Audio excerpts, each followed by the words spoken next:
Coming up next, we have got actually somebody who is been added to the schedule, Wilmer J. Leon, doctor, political scientist.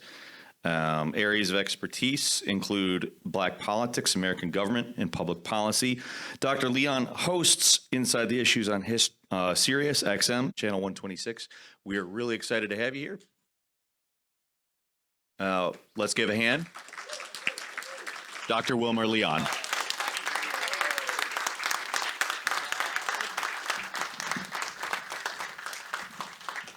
Thank you, everyone. Good afternoon. I also co-host the Critical Hour on Radio Sputnik with Garland Nixon, who...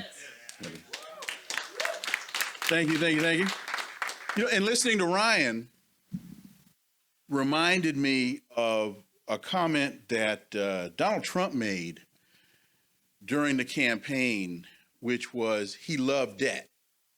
He talked about how his empire was based on debt, and that unfortunately too many Americans were too stupid, his words, to understand the power of debt. In fact, I think the adage, well, he didn't use this adage, but one of the adages that was assigned to him was, if you owe the bank $1 million, the bank owns you.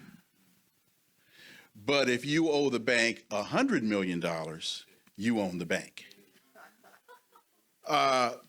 Brother Ornande with Uhuru, you know, what he articulated is a very clear example of what Governor DeSantis does not want taught in Florida schools, does not want to see on the AP exam, and I think is a trial balloon for what many conservatives in this country want to do, and that is erase us from American history as a foray or a shot across the bow into erasing us, period. Also, what he mentioned about what happened to the Vanguard basketball court in St. Louis, I think is analogous to what the United States is doing with Haiti and with many other countries. They don't want to see a successful revolution, whether it's something as small and as simple as a basketball court, or whether it is running the French out of your country. I want to talk just a little bit about the power of the narrative, which Garland talked about contrasts. I put it in the context of the power of the narrative. Scott talked about better read than dead. He talked about kill a commie for mommy, and how powerful that narrative was in his ideological development. It was very important and powerful in how he decided to shape and run his life. And it was when he came to understand a different narrative that he then began to understand and develop a different reality. And that, I believe, to a great degree, is what we find ourselves confronted with and what we find ourselves battling every day. I remember, and it's important because he said at the end of his presentation, I'm still conservative. He said, I'm one of the most conservative people you'd ever want to meet. Well, so that means he didn't have to change the core of who he is. He changed elements that were elements and part of his belief system. I remember I interviewed Ray McGovern. I've been interviewing Ray for years. It was about 20 years ago when I first started interviewing Ray McGovern. And we were talking about the war in Iraq. And in talking to him about that, I mentioned Dick Cheney as being a neocon. And Ray stopped me and said, no, Wilmer, no. There is nothing conservative about Dick Cheney. He said, Wilmer, I'm a conservative. And I said, damn, Ray McGovern is a conservative? He said, I'm a conservative. Cheney's a fascist. He dropped an F-bomb. So I just wanted to, in listening to Ray and listening to Ryan and listening to Ornande, those were just some things that popped into my head about what we've heard up to this point. Back to the narrative. I met our leader here in Iran. Caleb, 2016? 2014. I met Caleb in Iran in 2014, and we were invited to a human rights conference to participate in a human rights conference in Tehran. And so when I told friends of mine that I was going to Iran, they said, oh, no, man, you can't go there. You can't go, oh, God, no, you can't go to Iran. Because if you go to Iran, one of two things is going to happen.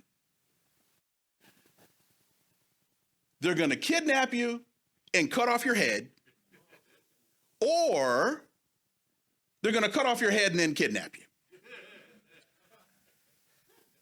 So I called the State Department and I said, I've been invited to go to this conference in Iran and I'd like to know if I'm going to have any problems. And so they sent me to the head of the Iran desk for the State Department. And she starts going into this whole thing about, well, you have to understand, we don't have diplomatic relations with Iran. We don't have an embassy in Iran. And if something happens to you, if you go missing, there will be no one to call. There will be no U.S. representative for you to call. You're going to have to call the embassy of Switzerland. I said, oh, no, you don't understand my question. I said, I'm not concerned about what the Iranians are going to do to me. What I want to know is, if I go, are you going to let me back in the country? And there was this very long pause. He says, oh, no, you won't have any problem getting back in the country. But see, because what I understood counter to the narrative was, in that culture, if you are their guest, they are obligated to take care of you. They're not going to invite you to their country and then kidnap you and cut off your head. That's just counter to their culture. So again, just an example of narrative. And but to show you the power narrative, I'm sitting in our hotel one morning having breakfast before our session started, and these three men approach my table. And they say, Dr. Leon? I said, yes. Good morning. Thank you. How are you? Fine. We'd like for you to come with us. For what? We'd like to have a meeting with Mr. Bahmani. Now I'm thinking, you guys are here to kidnap me. So I said, well, who's Mr. Bahmani? Mr. Bahmani is the cultural advisor to our supreme leader, and he would like to see you after you finish your breakfast. Have you finished your breakfast? I guess I have. So I get up, and now I'm thinking, these guys are going to kidnap me. The narrative, these guys are going to kidnap me. So as we're walking to the elevator, I said to myself, if they press the down button,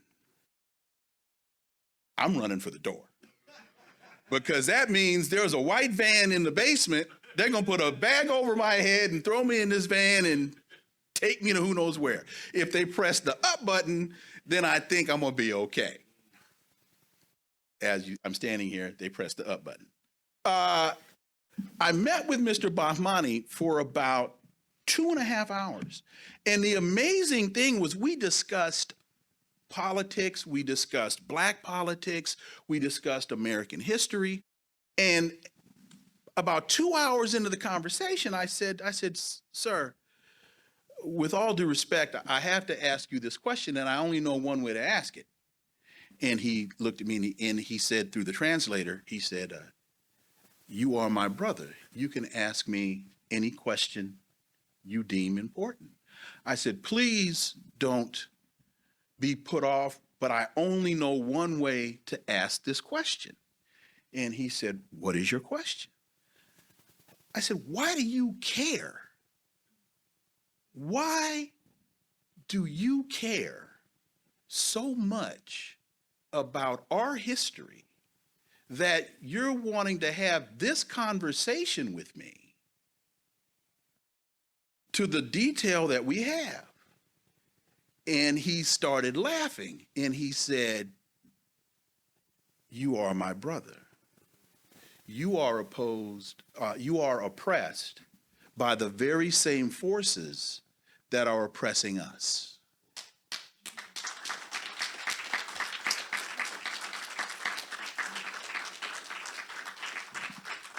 That's not for me, that's for Mr. Bahmani.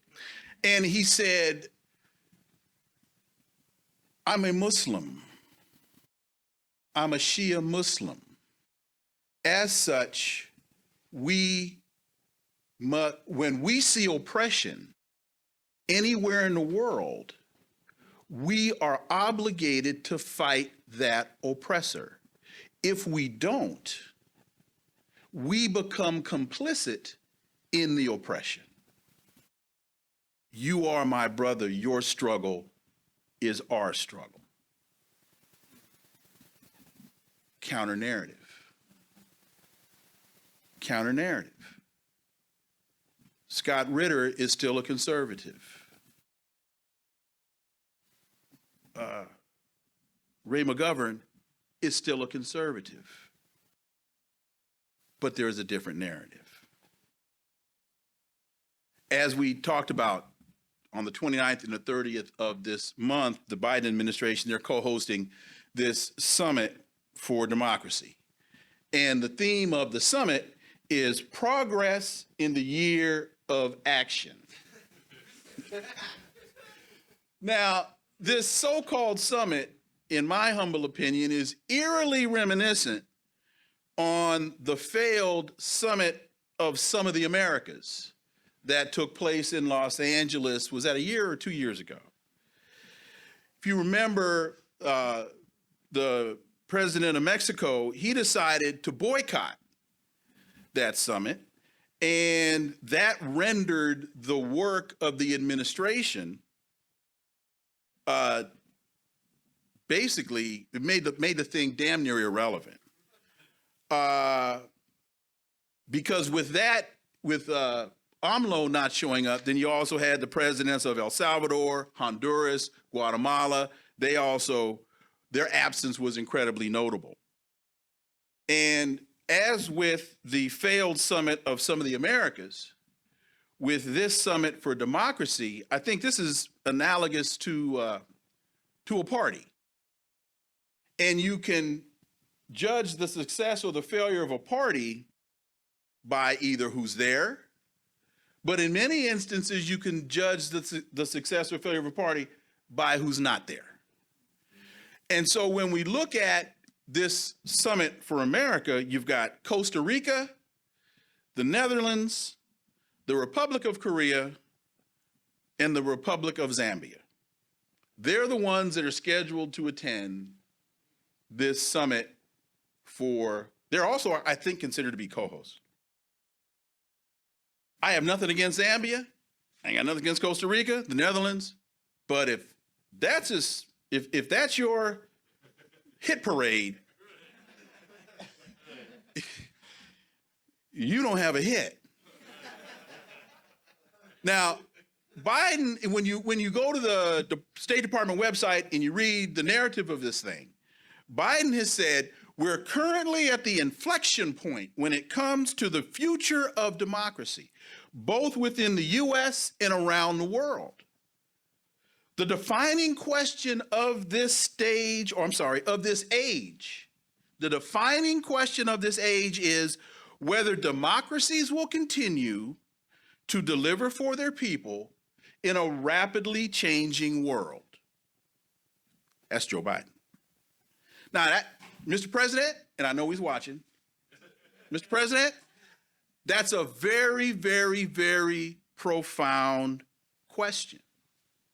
Will democracies be able to continue to deliver for their people in a rapidly changing world where countries are facing the existential threat of American imperialism and militarism? He left that part off the question. Will Ukraine be able to deliver post the 2014 Maidan coup, the far right-led revolution in Ukraine?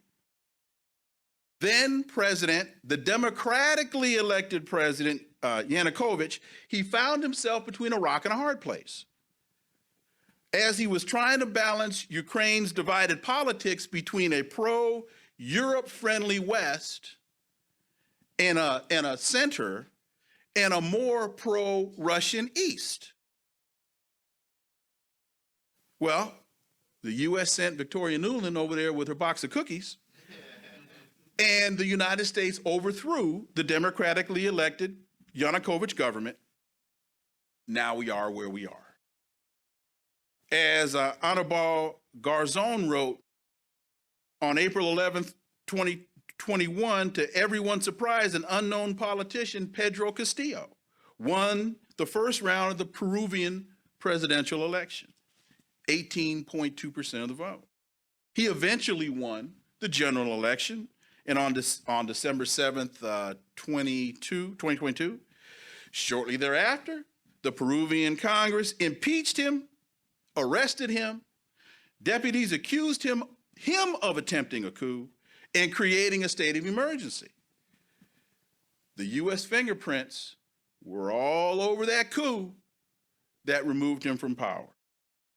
We know about Juan Guaido, former acting president of Venezuela. He was acting because the U.S. refused to recognize the democratically elected, actual, not acting, but actual president of Venezuela, Nicolas Maduro.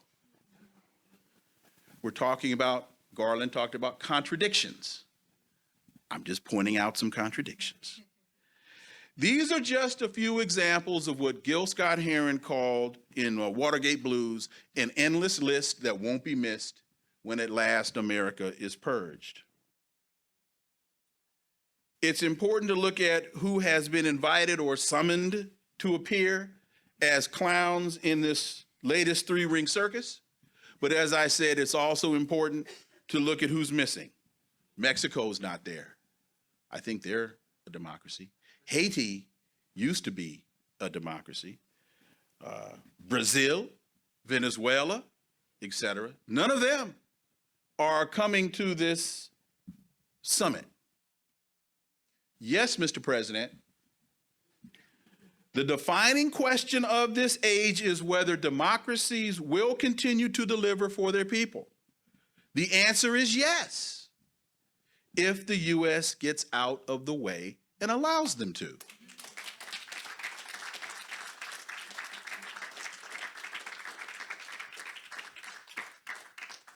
If the promotion of democracy is at the top of the Biden administration's list, why is he, Joe Biden, still pursuing the Trump administration's persecution and extradition of Julian Assange?